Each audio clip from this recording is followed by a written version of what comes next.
welcome to the Influence Equation, the space where we break down how extraordinary voice shifts culture, creates change, and leave a legacy.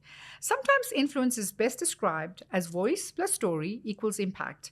For storytellers and entrepreneurs, it's about how your personal journey becomes a catalyst for others. Today, I am honored to be in conversation with the powerhouse, and they do say that dynamite comes in small packages. Sibabalwe Sesmani, a visionary social entrepreneur, activist, strategist, and youth advocate.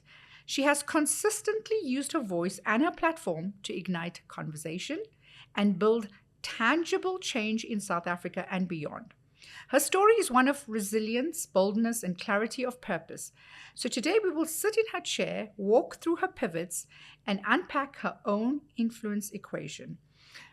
Please welcome my mentee, my beautiful Siba.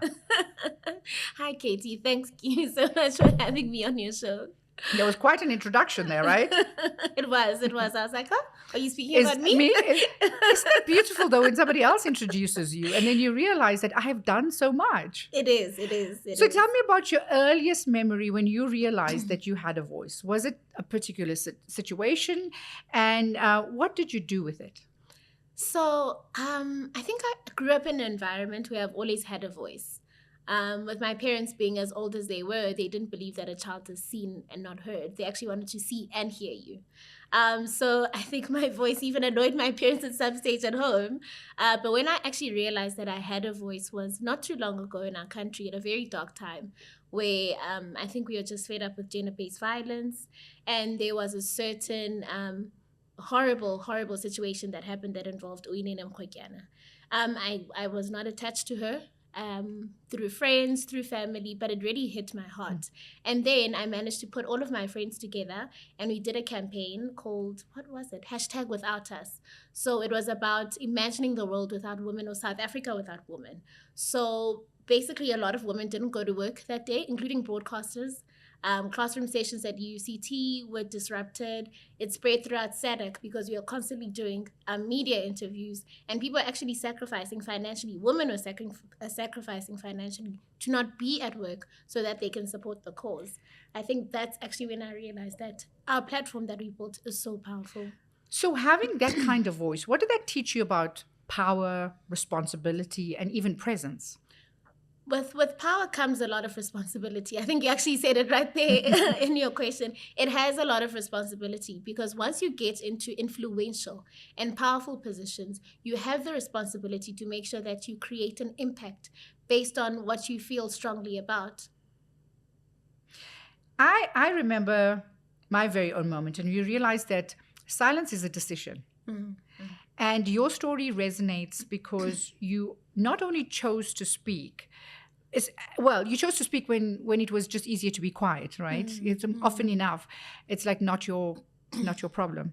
Yes. It seems like it's not your problem. Yes. So take us to you grew up in a is it a town Mdansane? Is it a township? Yes. Okay, you grew up in a township. Mdansane, and you later moved to Johannesburg. So what narratives kind of shaped you from that township girl to being in this big city? So when I was growing up, I wanted to be a dancer, but I didn't see Black women that were dancers. You were serious about that? Yes. I did ballet when I was younger. I did contemporary.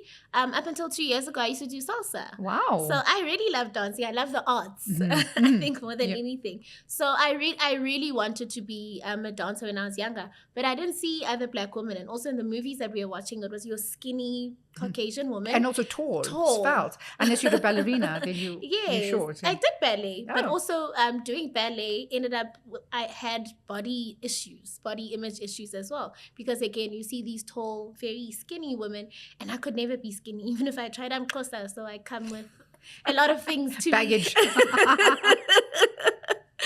So I really wanted to be a dancer, but also I think growing up in a household where dad was a teacher, mom was an admin clerk at a school, there wasn't a lot of money. So from a very young age, I was conscious that I wanted to make a lot of money. So not seeing black women being dancers, and also I didn't see where they were getting their money from. So to me, it didn't make sense. Was it questionable? It was very questionable. Sometimes now it's also still questionable. Not judging. Okay, you're dancing, but where's the money coming from? Is it coming from? But obviously, But it depends on what dancing they were doing. it was ballet and theater production. So you always loved money. I've always loved money, and I also growing up didn't see a lot of women with money. So moving to Johannesburg, I wanted to be that woman with money and let women know that it's okay to want money and also earn it for yourself. And I wanted, a typical girl from Mdantsane to look up to me and say, she grew up with not much, but look where she is. So which means that I can also do it. So even though you didn't grow up with much money, I would think that we love money. We love the freedom of money, right? The freedom that it gives. But what I see is that your parents had some kind of discipline with you. Yes. So I mean, being from a teacher, admin stuff, it's discipline. So you once sold popcorn as a child and then clothing, right? Yes. So I mean, you were an entrepreneur from the time you were little. Yep. So were there moments that kind of still guide you from popcorn girl? So it's so funny. We had someone passed away in the family a couple of years ago. So our family was together for the first time in years. And then one of my aunts asked me what I do, and I told her I've got my own business. And she wasn't surprised. And she says to me, we remember when you were selling us popcorn for 3 times the price, because you said that's the family price and everyone else It's so scandalous now. and everyone else is not family. They need to pay the normal price, Yeah. but family needs to That was a support you. good business model, actually. Usually it's the other way around. Family wants it for free. No. Family has to support you and they need to pay more. So how did people close to you, especially your family and friends, respond when you started beginning to lean into leadership in this public role? The most important people in my life are my parents, and they're still alive, so I'm very grateful. So my parents have always encouraged me from a young age. Everything and anything that I wanted to do, my parents knew that I was going to be a success. I also was a very independent child growing up, so my parents didn't worry about me getting older. So also when I moved to Joburg, because typically black parents from our generation, well, their generation, I guess, are so scared of Johannesburg. So their youngest daughter, their little girl going to Johannesburg, they were frightened. But I think that they could see the qualities and the skills that they instilled in me were very much prevalent. I mean, I feel like I'm parenting my parents now. Yeah, And I it's always a say job. that. I always say that our generations are parenting our parents, Yes. reparenting ourselves, Yes, and parenting yes. a future generation, Yes. right? So values are the anchors before the titles arrive. And I found out that you have to have values before you have the names, before you're the CEO of a company, before you're a leader. That tells your real story. For me, the values I held in the quiet seasons are the same ones I lean on now, especially in the public spaces. And it's powerful to hear how your non-negotiables continue to shape the way you lead. I mean, as somebody that is, I always say that you're like my baby, like you're like a little girl to me. So, and yet you are a peer, actually, because we are equals when it comes to entrepreneurship work. But what I love about the fact is this chutzpah that you have for entrepreneurship is that even I am able to give you a call and say, Siba, I'm thinking about this. You're out there in the business. What do you think about it? How do you feel when I give you that call? I mean, I was 22 when I started my company, and there weren't a lot of 22-year-olds around me. So I've always had older people around me, and they always treated me like peers. So for me, if you, Katie, my mentor, give me a call, I don't really get taken aback because of how you've always treated me as well. I also do respect people and the amount of work that they've done. And it's actually, sometimes I feel very honored to be in the spaces that I'm in with people treating me like a peer. So it's, I think, just my background of always being the youngest one in the room. In my head, I probably think that I'm older because of the conversations and influences. But also I am also very honored and humbled because I get to sit back and I think these people have been around longer than I have. They've done so much more. But them welcoming me welcoming me into their spaces means so much to me. And that is special, though. It is special. It is special. Because also when you have a mentor-mentee relationship, it's also it's a give and take. Yes, correct. I think sometimes people just think if I'm a mentee, I must just receive, and you can also give to your mentors. And I think that's what's changing in the world now, is that the elders are learning from I call myself elder millennial. The elders are learning from a lot of the youth of today. So you studied economics and econometrics at the University of Johannesburg. Correct. I mean, of course, now you're an entrepreneur. How did that calling change from studying it and now just wanting to, free it? I didn't want to go to varsity because I wanted to get into business. I just wanted to make money straight from matric. But, we have to please our parents so that they can go around the township bragging about how their child has a degree. So I had to comply because they were paying for it. And also, if I go to varsity, it means that I leave Mtanzan.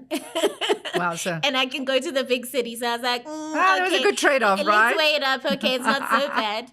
I then looked at the subjects or the courses, the degrees that I was interested in. I closed my eyes and I went eeny, meeny, miny, mo, and it landed on economics and econometrics. And thank God I am a smart girl. That's how it came about. And does that help you? I mean, because it wasn't a calling, right? Your entrepreneurship was your calling. Is that helping you now? It is. I wish I could go back and study my degree because I think now I have a more profound appreciation of it. I think a lot of what we did at school is theory, but the econometric side of it quantifies the theory, but it still doesn't give you that practical knowledge that you need. But you can extend it now.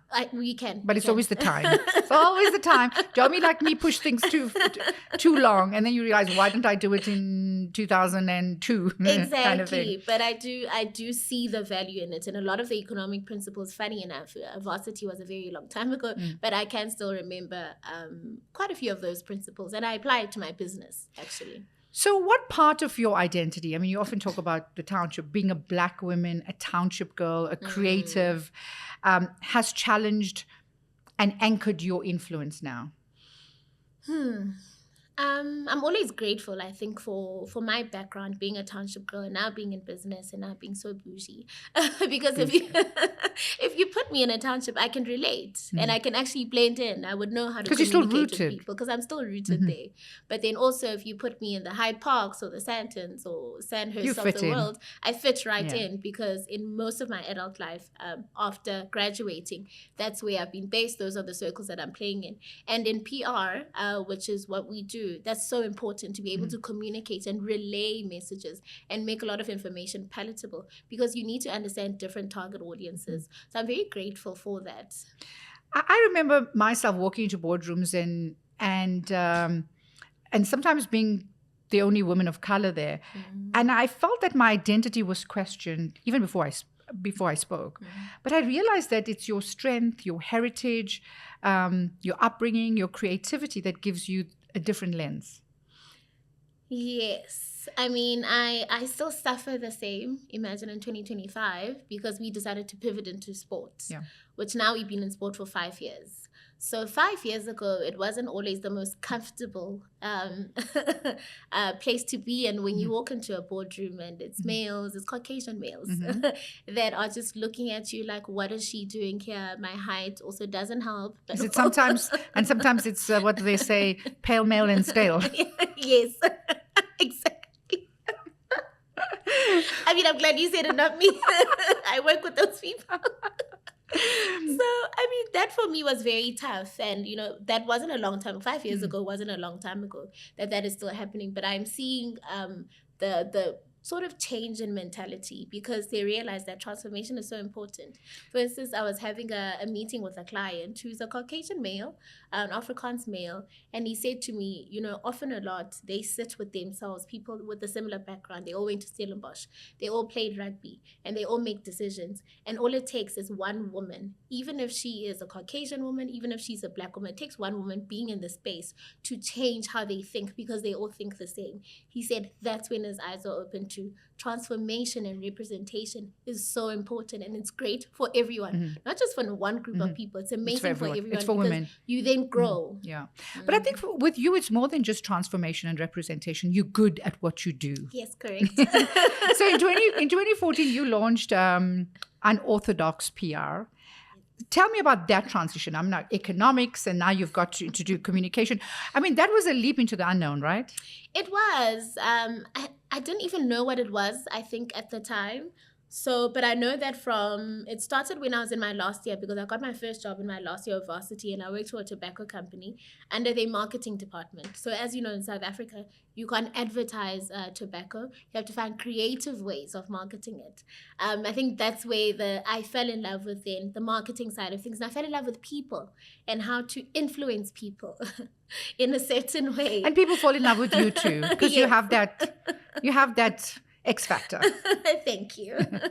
So that's when I started transitioning into it. I loved marketing. I didn't study it, but I really loved it in that sense. So I was at that company for 9 months, and then I was at another company for 3 months in sales. I hated sales, and I always leaned towards marketing. And I left because they didn't want to give me a marketing role. And then I went to another company after a month. That's when I found my first client, and I said, listen, I can do X, Y, and Z for you. I've never done it before, but we can try. Then we got our first client. That client referred us to another client, and I was like, this is actually getting serious. Maybe I should register a company. And that's literally how we started in PR. And don't you feel that everybody now needs to be a salesperson? Yeah. Yes. Everybody has to sell something. I mean, we're all selling something. We're all selling something. We are glorified salespeople. We are. But how we sell, I think, Yeah. has changed from, we had to do code calling. So how we sell, I think, is different. And also just the role of marketing on its own with sales, also with PR. If you combine all of those, then you've got the best sales marketing PR team. So if Siba, if you were to tell the young Black Xhosa girl from the township something, what would you be telling her now? Believe in yourself, but also just start. Put the fear behind and do it with the fear. You'll never not be scared. You'll always be scared throughout your whole entire life, till the day that you die, unfortunately, especially if you are ambitious, because then you want to be better. Every single day you wake up, you want to be better. You want to venture into the unknown. So definitely, I would just say, just do it. Do it with the fear. And it doesn't matter if it's not perfect. It'll be perfect, if there's such a thing, the more you work on it. Tell me one of the most significant pivots in your journey, a moment where you had to change direction radically.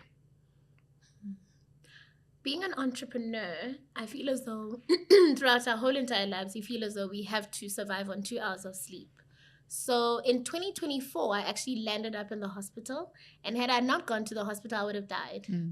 I ended up in ICU, had a lung infection, I had COVID. I remember that. I could not breathe on my own. Luckily, the doctor said I came just on time. It was 2 days after Valentine's Day, I remember, because they were still hot. Did you have a good Valentine's at least? What is that? What is that? And you had to take yourself. And I had to take yourself. I mean, that's courage, right? That's courage right there. And I spent 3 days in the ICU, and it was so funny. Every time the nurses and the doctors went past my room, they would just reverse back and look, and then they'd pass again, because I had to be in Durban. So my hair was done, my lashes were done. I was very glamorous for someone in ICU, but I was also very young. I would only know you to be that girl. But I was also too young to be in ICU. So I think they were the most taken aback by that, because it was actually a high intensity ICU. I didn't even know that there was levels to ICU. For me, that's just that. And in that moment, I actually thought about what is truly important. We work ourselves to the bone. Yes, we love our jobs. I love what I do, but rest is so important. We've also gone into this culture where, the hustle doesn't sleep or the money doesn't sleep. And we forget that rest is productive. Absolutely. Those 6 days were the scariest, but also the best days of my life. I wasn't in a rush to do anything, but also it helped that the nurses do everything for you. Oh my God, medical aid is amazing. And you have to work hard to get that medical aid, right? Exactly. But for me, in that moment, I realized that rest means productivity. I wasn't resting. My body gave up on me. I didn't have to get to a lung infection because my doctor said had I come in earlier, I could have just taken antibiotics and went home. But I was working, ignoring my sickness. So my body said, you know what, you're not respecting us, so why should we respect your time? And it completely shut down. But it's amazing how we have to get to that space in our life. Because I remember when I got to COVID, and I was in ICU as well in COVID at that time, where there was just no hospital beds available, and we ignore a lot of the signs because we have to keep going, and it takes something as drastic as an ICU to actually, or being in an ICU to actually halt you, to say, well, stop, because if you're not going to stop, your body is going to force you to stop. True. It's like a car. My mom always says, if you don't put fuel in that car, it's going to stop. And in that time, like myself, you reflected, and we realized that in those times, your mental health, your physical health, your spiritual health is so important. How did you manage to talk yourself into, I'm not going to get back to not taking care of myself? Well, firstly, I was exercising quite a lot before I got sent to ICDU. I think I was still running up until a week before. So with difficulty, and I didn't understand. But my doctor asked me if I exercised, and I said yes. She said, this is why you recovered so fast. Because I was supposed to be in ICU for 6 days, and I was only there for 3 days.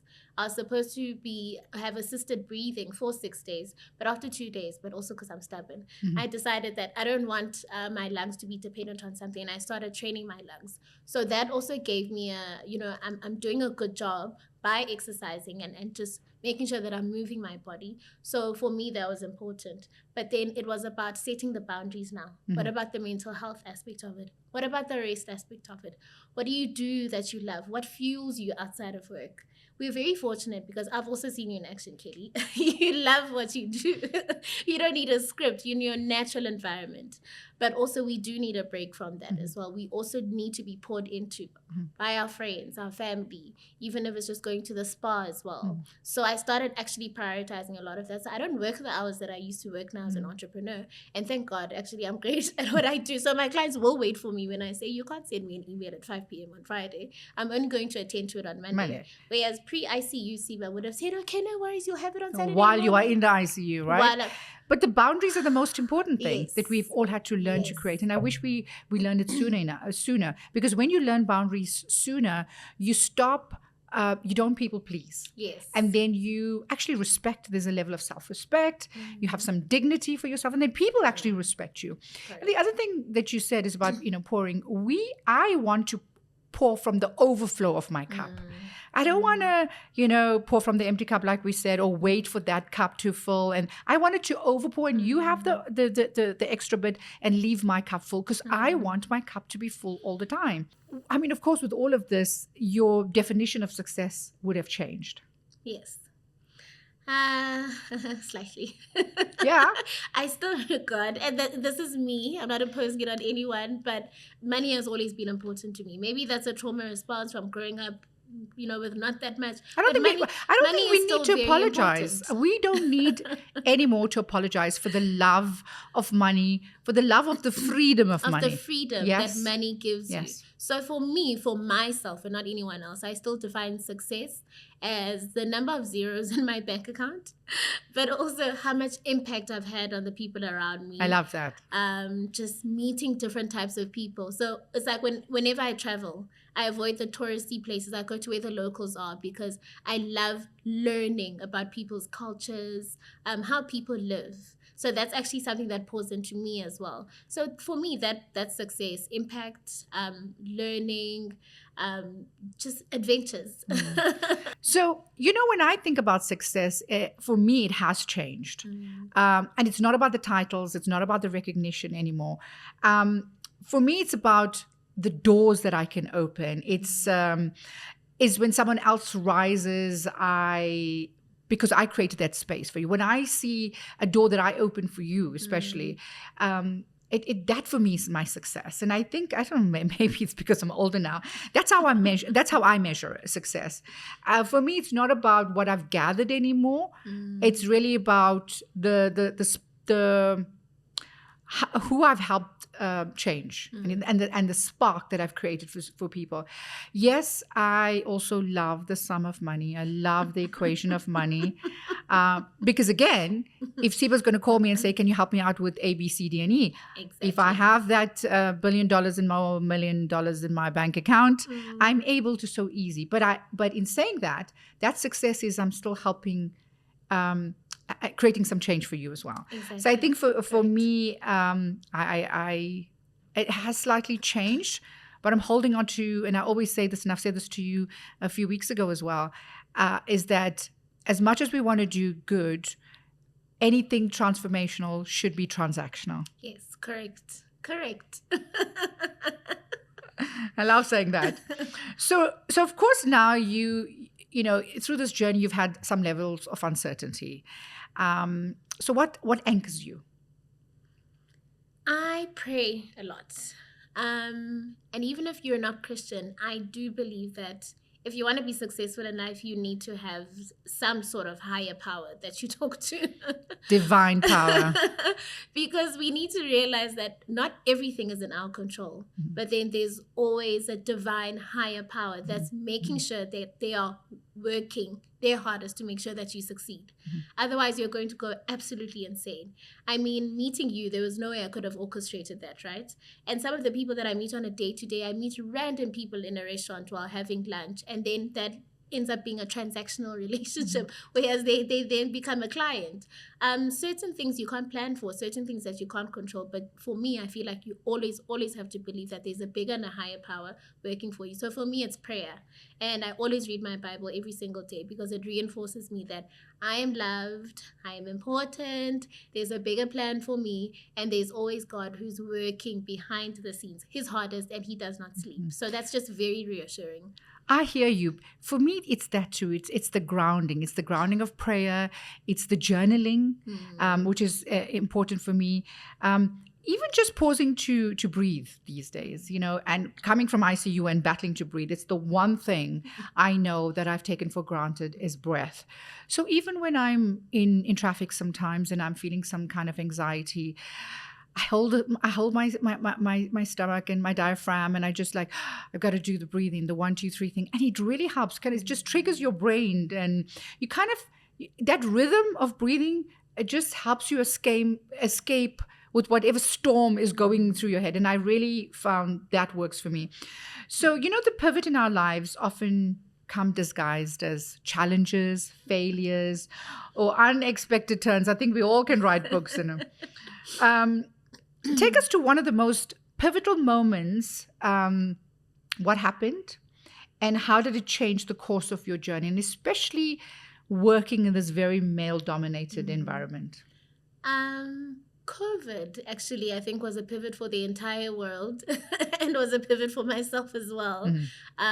Because in 2020, we then ended up opening a sports agency, of which one of our first campaigns you actually orchestrated. Thank you. You see, that for me is success. Which then led to other campaigns because that client was just like so impressed with me because in 2 weeks I could put together a campaign. But when the whole world was pivoting, which isn't, as you were highlighting, isn't always the greatest, we also then pivoted because there were a lot of male athletes who now couldn't play. But then they were getting a lot of brand campaigns. They don't know how to price. And then that's how we got our first client, who then said to us, listen, I get a lot of offers. I get a lot of brand campaigns. How do I maximize these? How do these work? Because I would like to explore commercializing my brand. And because no one was allowed to go anywhere, we actually had a lot of time to bond. And we pivoted into the already existing PR company that we had at the time, and they feed off each other. So even though it was 2 separate entities, but we've since consolidated everything together, it really seemed as though it was one sort of service that we were giving our athletes because they needed PR as well.